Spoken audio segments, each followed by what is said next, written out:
Hey guys, I figured I'd go through and give you my thoughts on the Heist Manifesto and get that out to you guys now.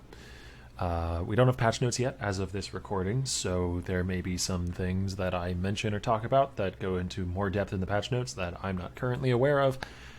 Please don't yell at future Octavian because I get something wrong here. That said, I have read through the manifesto already. I'm not going to make you sit through me reading through the whole thing. I'm just going to give you the best hits, the play-by-play of what I think was done right, what I think was maybe done a little less right with these mostly nerfs. There wasn't really much in the way of buffs. So we'll start at the beginning with the one that I have the strongest opinion on, which is glancing blows. I do want to preface this by saying that I 100% agree that glancing blows needed a nerf. It was far too represented, particularly if we're talking hardcore, but even in softcore, it was just kind of something you slapped on basically any build on the left-hand side of the tree. And while it was super helpful for certain builds and made things like going for block staff setups and maybe block dual wield setups a lot more interesting and a lot more viable, that came at the cost of saturating the meta, which is not really something you want. You do want variety. Now, exactly that previous point that I just made, where glancing blows was very much a rising tide that lifted up the ships that are, staff block and dual wield block, are why I don't really like this change. Because the way they changed it now, instead of taking half damage from blocked hits, you now take 65% of damage from blocked hits, which means that your mitigation for your block investment is actually worse if you go glancing blows than if you don't, in terms of average amount of damage mitigated by your block. If you have 30% block and you go to 60% and you take half damage, then that's the same amount of mitigation overall for your block. But if you have 30 and you go to 60 and you take 65%, you're actually taking more damage over a long time period, but you're less likely to take one large individual hit. And where is that really strong? Where is that behavior really powerful? If you're playing a build with high recovery and on block triggers, which were the abuse cases for glancing blows that partially caused it to be nerfed in the first place. As they say here, the keystone combined with effects that recover life, range, shield, and block were providing too much survivability for too little investment. So it seems strange to me that this is the route that they would take for nerfing it. As I said, again, I do think it needed a nerf, but I would have preferred to see a nerf to recovery on block mechanics alongside it, or maybe moving it on the tree, or putting it back on a timeless keystone, though I doubt they would do that. This nerf really disproportionately hits the builds that weren't really the problem, while still hitting the builds that were somewhat the problem, but not nearly as much, and they're still probably going to want to use glancing blows because they'll have the tools to make glancing blows worthwhile. So I don't know. It really narrows it as a tool and eliminates it from the hands of some interesting defensive builds that I'm sad to see go. Well, probably not go, but sad to see toned back some. Anyways, we'll move on. Divine Flesh, I think this nerf is perfectly justified. Divine Flesh is one of those things that I just wanted to eventually throw into basically every life build that could afford it. I'm going to have to think about investing a little more now. That's probably a good thing. Divine Flesh is one of the most powerful individual defensive layers in the game for a life build, so toning it back some makes sense. I like this change. Enduring Cry definitely needed a nerf as well. One of the most powerful low investment defensive tools you can get in a build. Like 3 endurance charges in a build that doesn't invest in endurance charges is nice and not game breaking, but it's too easy to access with Enduring Cry, and that's still my problem with it, actually. It's definitely a nerf, and a moderately significant one here, but I would have preferred, instead of some of these changes, perhaps just making it so you gain fewer endurance charges from a boss being nearby, because you still are going to get 3 endurance charges when you press the button in a boss fight, and that just seems really, really potent to me. Probably still going to see a lot of use.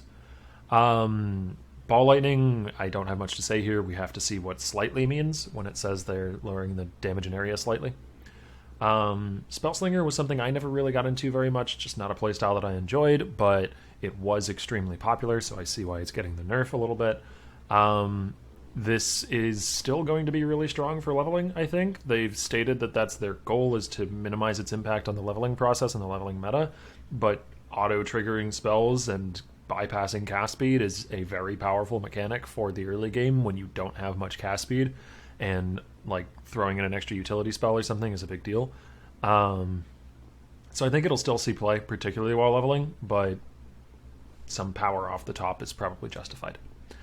Redemption Sentries, again, we'll have to see the numbers here. Could be that they're still very strong and very viable if they don't shave off enough. We'll see. I think the life values are going to be very important to keep an eye on, because Redemption Sentries, part of the reason why they're so like omnipresent is because not only do they have good clear and damage, but they also just get a hell of a lot more life than something like Slave Drivers or something like what's the name of the fiery one? Solar Guards? Yeah, Solar Guards do. And so you don't have to invest nearly as much defensively to keep them around, and that's super strong. Cluster Jewels, I didn't really use these too much. We're going to pass over that. I like the Vitality changes. Well, I used Cluster Jewels. I didn't use these nodes too much is what I mean. The Vitality changes are nice. I am a little worried about the extent of some of the Watcher's Eye modifier changes, because I do have a couple builds that want to use like Clarity Watcher's Eyes and stuff, but maybe it's justified. You know, particularly like the crit multi with Precision was a lot of crit multi for very little opportunity cost if you had the Watcher's Eye, but I don't know, because of the rarity of Watcher's Eyes, it always seemed fine to me. Like, I think it's a justifiable nerf in terms of the numbers, but I always felt like Watcher's Eyes could be a little bit pushed in terms of stats because they're rare and they're cool and they're this specific thing. And I don't know. I'm a little bit neutral on this. I feel like they probably could have left them and it wouldn't have been a problem. Maybe it was just Vitality that would have caused issues, but I like Vitality being a flat mana thing. I mean, we're talking about Vitality here, not Watcher's Eyes. Yeah, I like Vitality working like Precision and Clarity.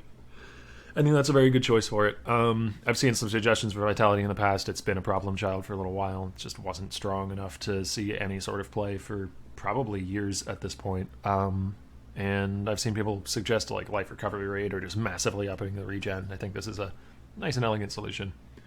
Vol Impurity skills is standard nonsense. Ailment effect is not huge, but I like this. More opening up of the ability to scale things like Scorch and Sap and Brittle is cool. So they actually don't specifically mention Scorch here. But I guess there's no Ignite effect nodes on the tree. Like, that's not a thing, so there wouldn't be a place to put them easily. So that's probably why it got left out. It's just a little awkward to roll it in with this change. I'm really curious to see what people do with this. I don't have something on top of my head that's going to, take advantage of splitting occurring first, but anything that messes with the fundamental behavior of projectiles is bound to create some sort of cool meme build. We'll have to see exactly how potent stealth is. I certainly see why they made this change, and the mod tag changes are something that's going to be a lot more important in the future. For now, they interact with fossils, and I think on Cluster Jewels in particular, the mod tag changes are going to be important for trying to roll a decent Cluster Jewel. But if harvest crafting, or if some semblance of what harvest crafting was ever gets brought back into the game, these changes will be massive, and I think this is in preparation for doing just that. Possibly not to the extent of harvest. I'd be very surprised if it is to the extent of harvest, but this seems like, to me, laying the groundwork to be able to implement a harvest light. Yeah, I think that about covers it. Thank you for watching. Those are my thoughts on the manifesto before the patch notes. We'll also have a patch note video out after those are dropped, and that's going to be significantly longer. So, watch the videos. I don't know, give me your attention, I guess. Thanks for watching.